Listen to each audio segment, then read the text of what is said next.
Hey, my name is Jared Maple. I'm a DJ and a trivia host from the area, and put simply, I love my job.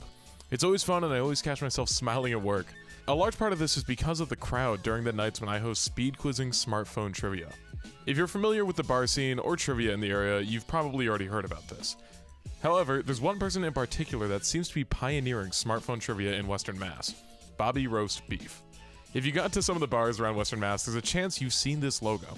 I sat down with Rob to talk about how he established the Bobby Roast Beef brand and how he brought speed quizzing from overseas. Let's check it out. Alrighty, ladies and gentlemen, so today I am joined by Bobby Roast Beef, DJ and trivia extraordinaire from Western Mass. Bob, do you have anything you would like to say to introduce yourself to the people? No, I think that was perfect. I think you hit the nail on the head. You're very humble, too. Yeah, oh, absolutely. Yeah. For those of you who are watching that don't know Rob, he hosts speed quizzing smartphone trivia. It's been this new thing that's been picking up basically all over the country. Yeah, well, I mean, really all over the world. I mean, we have hosts in India, South Korea. All over the place, yeah. So how about you start off by telling us, what did you do before you got started with speed quizzing? So before I started with speed quizzing, I've been an event DJ since 1993. So I've been doing this for a long time. The paying job, the real adult job that I had beforehand, I worked in television for a total of 18 years before I stopped. And my background has always been in broadcasting. But what I ended up doing was, out of just sheer necessity, brought back my business, started a new DJ business so that I could earn enough, to kind of take care of my family. Mm-hmm. And in doing that, trivia just sort of surfaced as a way to get a little bit more visibility, and smartphone trivia was just an accident. I stumbled over it. It was perfect timing because everybody had these amazing little devices in their pockets, and hosting a traditional trivia night, you think everybody's going to cheat. So it was a little bit of a downer there, and then I found this software, and it's just been amazing since then.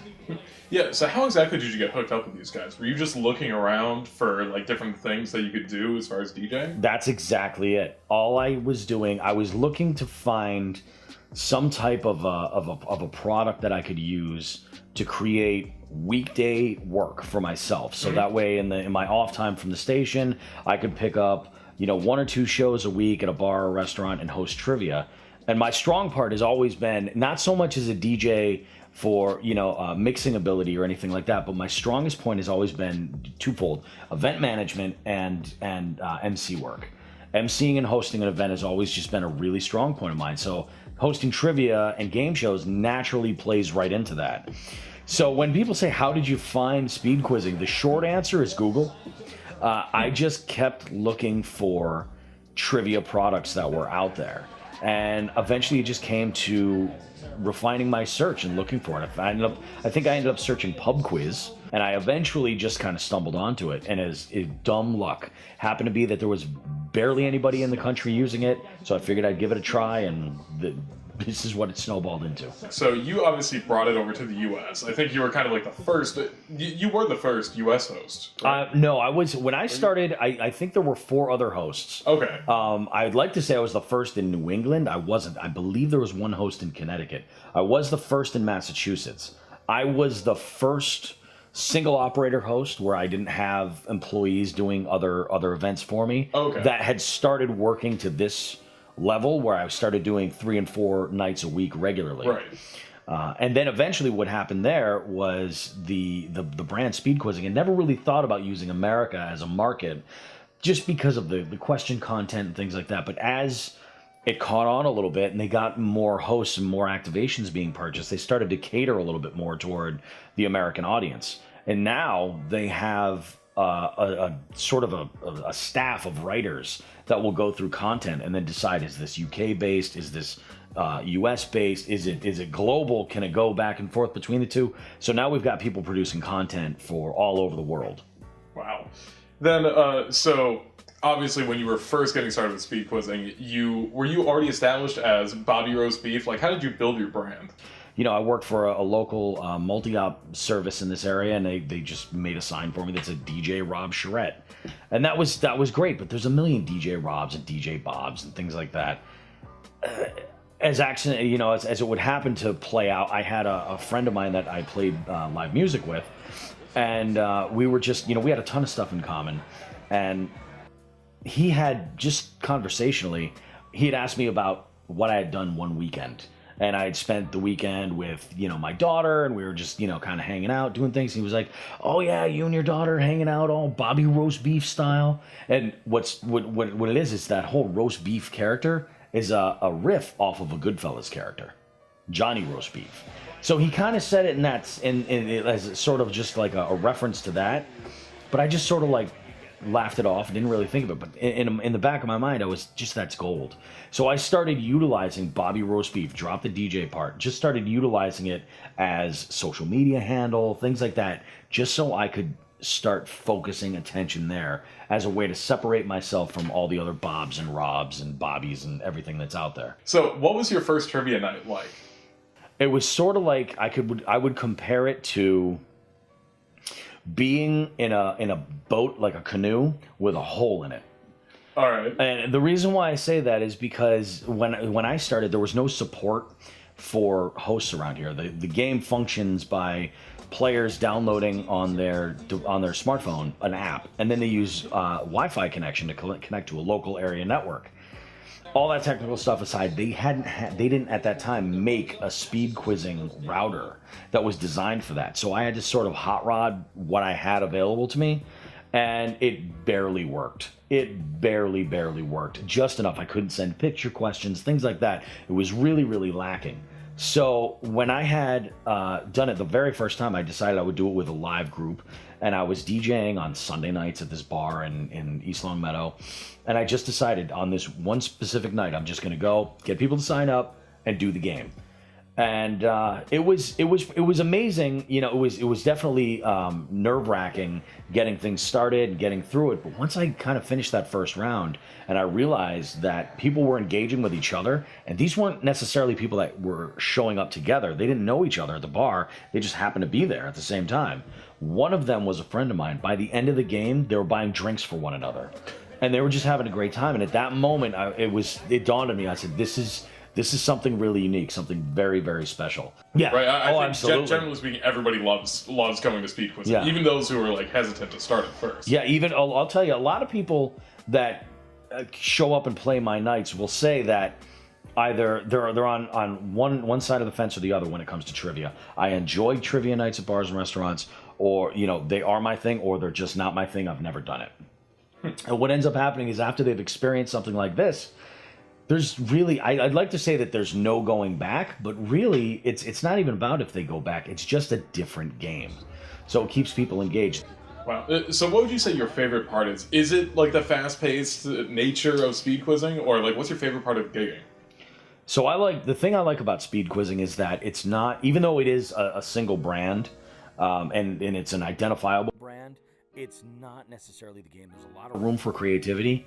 So you could be, just even locally in our backyard, there's a number of hosts, yourself included, and you can make the game your own.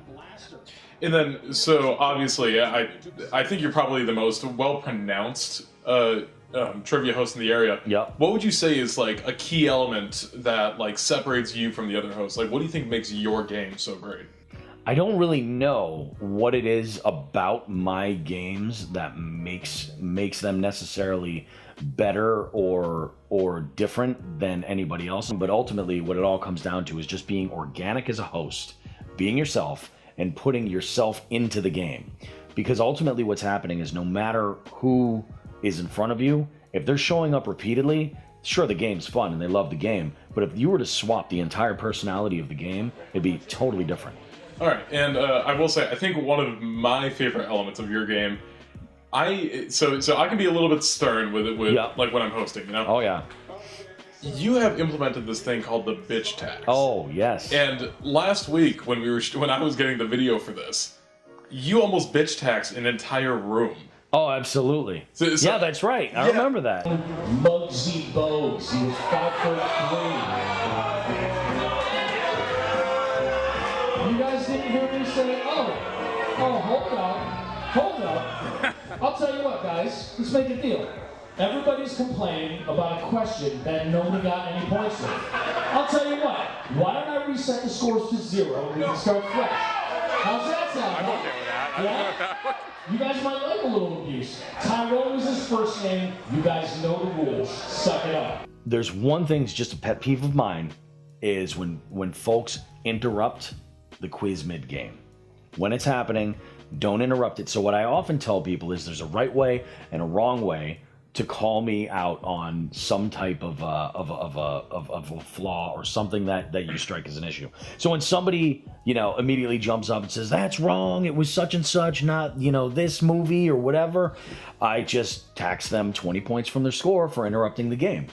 And it happens that way. And it has gotten to the point where now I just have a slide on display on my live screen that'll show up and explain that, if there's a right way to do this, during the break, come and approach me. And if you're right, if you can prove your argument and you're right, I'll give you the points for it. Tell me about the Brave. The bartender's choice shot is something that me and you both do at quizzes. Yeah. I've seen some gross shots. Do you have like a glaring story that just sticks out in your head about the bartender's choice? Hands down. So the worst, I'll tell you that one of the worst possible things on my wheel of drinks that you can spin is it's not just bartender's choice, but it's Bobby Roast Beef's secret ingredient and bartender's choice. So in my bag of tricks, I usually have shelf-stable things that I can add and throw in there. Sometimes it'll be a seasoning packet of something. Other times it'll be some type of extreme hot sauce, or and other times it's canned meats, things like that.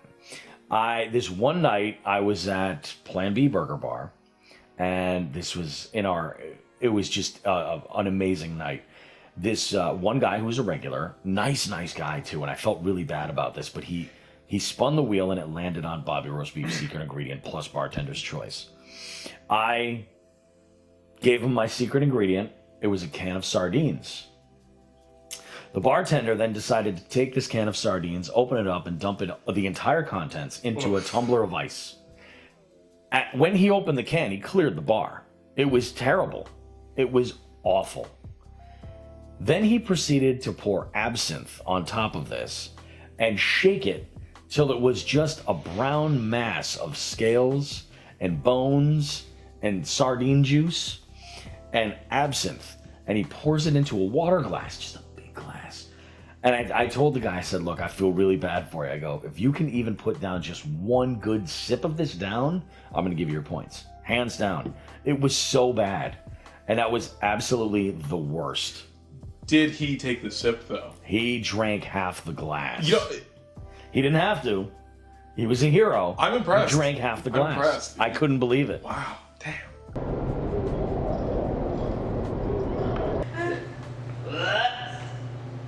Will, what was in that shot? So that shot comprised itself of Fernet Branca, Campari, Aperol, green chartreuse, mezcal, peppermint schnapps with a little Bailey's floater. Well, so you did mention Plan B. You've been there for a while now, right? Yeah, I've been there since 2015. So I'm gonna let it fire under your butt here. All right, love it. If you can give me like one of your favorite places to do quizzes. One of my favorite places? Yeah, one of your favorite places. I know it's like choosing a favorite kid, but I know deep down you have a favorite. I'm not hosting at my favorite place. Really? Yeah, all right. Any longer. I'm not. And it's a shame, too, because I loved it when it was just this crazy energy that we had there. It's a place in Holyoke. It's called Brennan's Place. Oh, yeah. Yeah, I'm familiar. Small bar with a tiny kitchen. It's kind of a dive bar, but what developed there as opposed to anywhere else was sort of home base for the league that I had started way back. I started the Pioneer Valley Smartphone Trivia League. And what ended up happening was we had a handful of teams that were engaged with the league, really great game as far as trivia, but also fantastic when it came to trash talk. So we had this sort of ongoing thing on this Facebook group where it was just trash talk all week, and then Wednesday would happen. And the energy in this room was amazing. You could do anything in here. It was crazy. But the cast of characters, it was perfect. I couldn't have hand selected it any better. And it was just, it was awesome. But like, that's how it is with these venues. There's a certain, it's like a relationship. It lasts as long as it's going to last. And then when it's done, it's done. You know, it is always, I will forever have that in my memory. That is one of my favorite venues. That is Yeah. awesome. One last question before we'll wrap up here. I believe it actually says so in your Instagram bio. It says DJ, trivia host, and you said most importantly, husband and father. Yep. Tell me, struggles of working the night shift. How does that work out for you with the family? So it's with my wife, it's not a problem because she can say, hey, you know, bring home some fried pickles or whatever. And, you know, for her, it's very convenient. For my kids, no, not so much for my kids. For me, it is not convenient.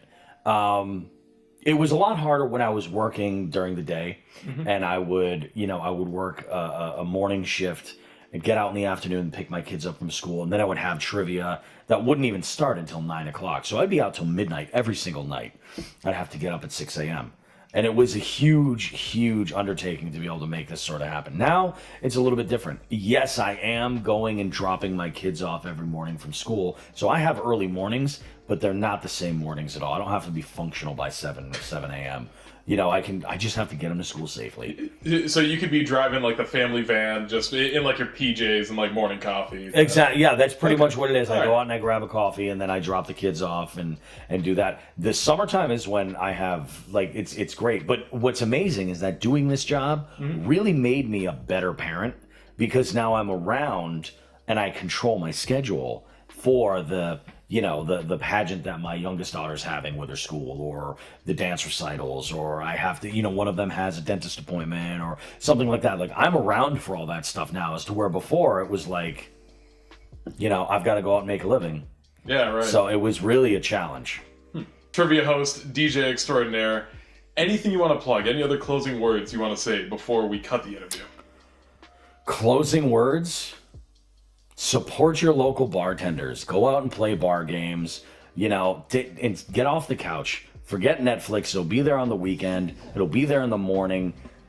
Go on out and get into your community. Play some bar games. Make some new friends. You'll thank me for it. And then, do you want to plug your stuff? Yeah, just go to BobbyRoastBeef.com. The whole list of appearances is all right there. I'm available for private parties of all kinds, corporate events, fundraising stuff, you name it. And there's other game shows as well. Awesome. Well, thank you again very much. Much appreciated. This is our second take of the interview. And maybe this one will stick. I think it'll stick. I think it will. Awesome.